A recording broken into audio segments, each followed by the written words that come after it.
대기업 시청자 여러분들 그리고 많은 인터플렉스 주주 여러분들 수많은 정보들 가운데서 유익한 정보를 꼽아서 기업과 연계해서 분석하고 빠르게 알려드리는 대기업의 반도체 전문 멘토 민이라고 합니다.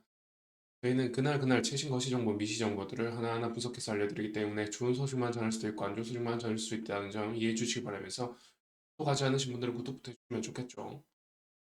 인터플렉스가 이제 현재 24년 1분기 실적이 굉장히 개선이 되면서 또 개선이 좀 또렷하게 나타나고 있는데 이제 이 PBR 관련해서 이제 좀 밸류업 프로젝트의 어떤 적용을 받을 때가 아닌가 싶어서 이제 그것 관련해서 좀 말씀을 드리고요. 그리고 한 가지 좀 오점, 흠이라고 해야 될까요? 그런 부분이 있어서 말씀을 드릴게요. 향후 또 시나리오 차트 보시면서 말씀드릴게요. 우선 매출액부터 한번 보시죠. 매출액이 지금 24년 3분기에 1331억을 달성을 했습니다. 그리고 지금 전분기에 비해서 매출액 상승률이 전분기에는 969억이거든요. 969억에서 1331억이니까 거의 400억 증가했죠. 400억 매출액 증가했고 같은 동기 대비해서는 어, 거의 200억 증가했네요. 200억 증가했습니다. 그래서 이제 지표가 많이 개선되었다고 말씀을 드린 것이고, 영업이익도 이제 계속 흑자 상태로 유지하고 있죠. 23년도에 이렇게 실적이 좋지 않았던 것은 아무래도 업황의 영향이 크겠죠. 업황이 굉장히 좋지 않았고, 반도체 업황 자체가 D램이라든지 낸드 플래시라든지 이런 부분이 굉장히 좋지 않았기 때문에 이렇게 흑자 폭이 좀 다소 줄어든 모습을 보였는데, 그래도 적자를 전환하지 않고 이런 식으로 적자 전환하지 않고 흑자 상태를 유지해주면서 계속해서 이제 자본금을 늘려가면서 잉여 자본이 늘어가면서 이제 지표가 개선이 되는 것이죠.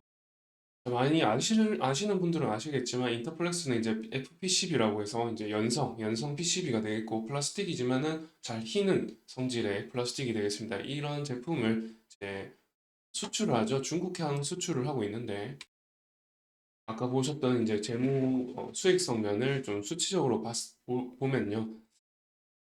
단기 순이익에서 이제 136억, 단위가 10억이기 때문에 136억을 달성을 했죠. 전분기 대비해서 굉장히 많이 올랐습니다. 거의 7배, 7배가 아니죠. 어, 직전 연도 동기에 대비해서 7배네요.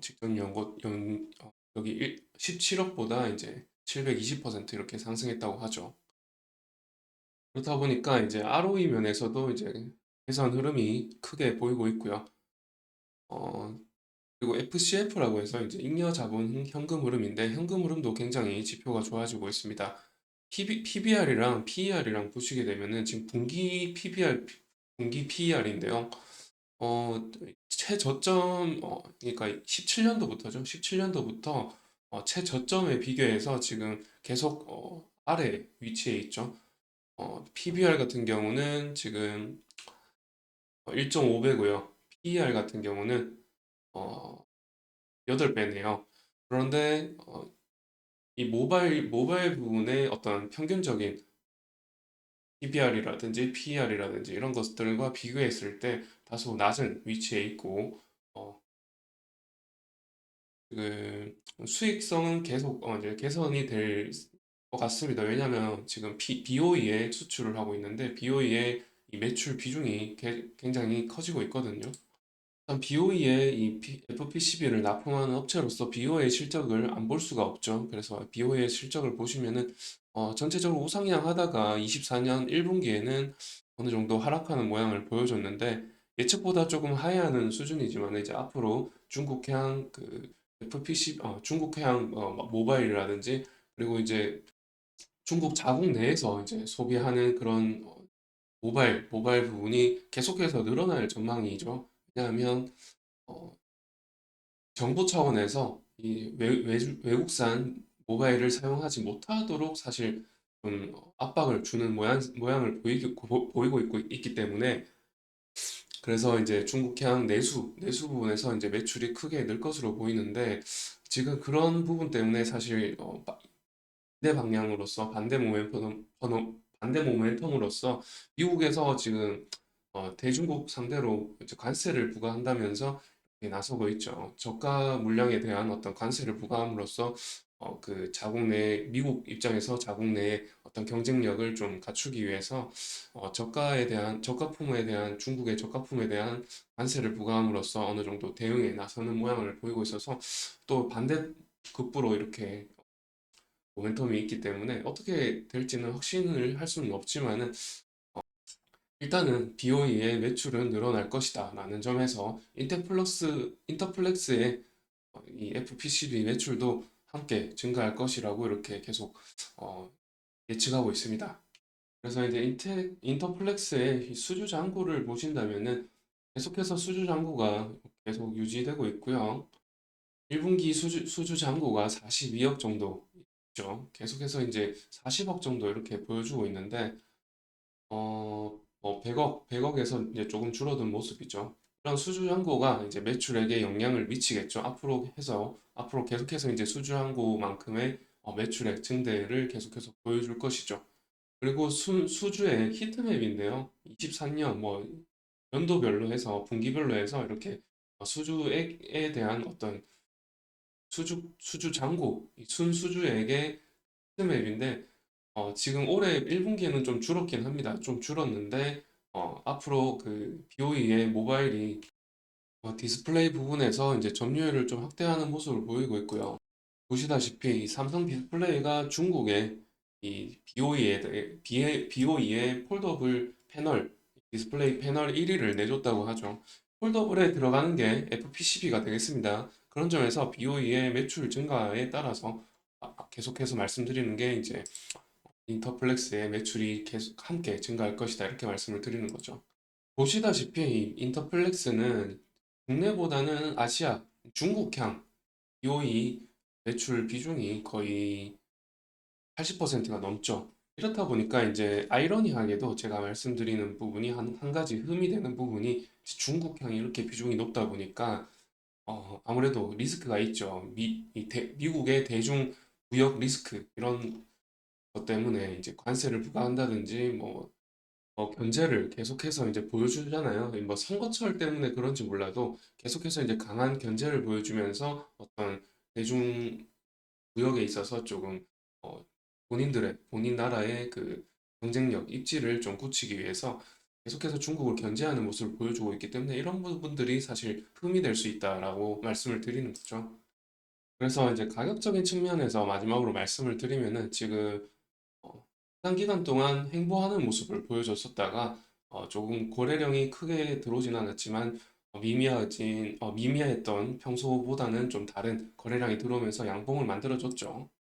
이게 이제 어닝 서프라이즈가 나오면서 이렇게 양봉을 만든 것이고 양봉에서 이제 거의 80% 높이 위에서 이제 횡보하는 움직임을 보이면서 지지선이 좀 어느 정도 받쳐주는 흐름으로 가고 있죠. 그런데 지금 이 부분에서 상승이 나오다가 이렇게 떨어졌잖아요. 이런 이제 변곡점이 만들어지다 보니까 많은 사람들이 여기서 물리게 되죠. 그렇다 보니까 매물대가 굉장히 많습니다. 그래서 여기가 이제 저항대로 자리하고 있고요.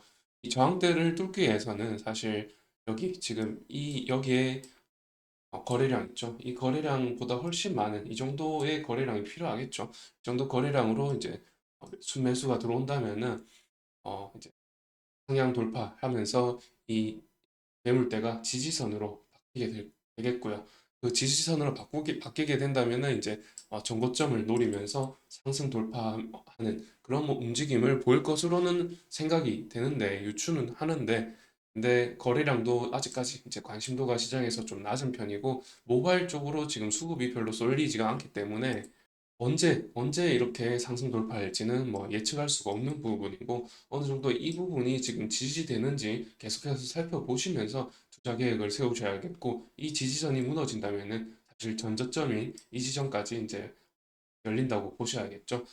그 또 여기도 사실 이제 2분기 여기가 이제 뚫릴 정도면은 사실 2분기 실적이 나올 때쯤이라고 이제 좀 유추하고 있습니다만은 2분기 실적부터 사실 좀 잘 나올 것 같다고 생각이 드는 게 아이폰이 11월 달에 나오잖아요. 그렇다면은 2분기, 3분기부터는 아이폰 제조하는데 어느 정도 그 BOE의 제품 디스플레이라든지 이런 부분이 납품이 되지 않겠어요?